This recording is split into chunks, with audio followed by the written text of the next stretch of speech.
একটা কথা কি জানেন, সারাটা জীবন তোমার জন্য করছো, অথচ এই পৃথিবীতে তোমার বাসস্থান।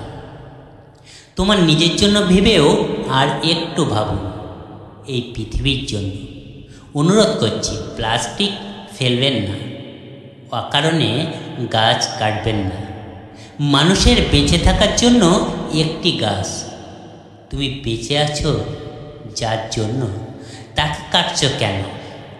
সে শুধু তোমাকে বাঁচিয়ে রেখেছে, কিছুই চাইনি তোমার কাছে। তোমার বেঁচে থাকার মূল্যটুকু তুমি দিচ্ছ না। ভাবো, আরও ভাবো, প্রশ্ন করো তোমার বিবেককে। প্লাস্টিক ফেলবেন না, প্লাস্টিক ফেলে ক্ষতি করবেন না।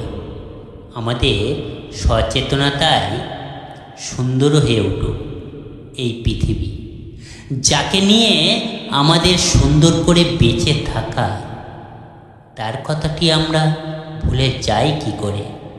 এই পৃথিবীতে কোটি কোটি মানুষ একটি পৃথিবীকে ভারসাম্য হারিয়ে যাওয়া থেকে রক্ষা করার সচেতনতা অভাব হচ্ছে। আমরা নিজে থেকে প্লাস্টিক ফেলা বন্ধ করছি না কেন? আমরা গাছ কাটা থেকে বিরতি থাকছি না কেন? আসুন আমরা নিজে থেকে সচেতন হই এই পৃথিবীর জন্য, এই পরিবেশের জন্য।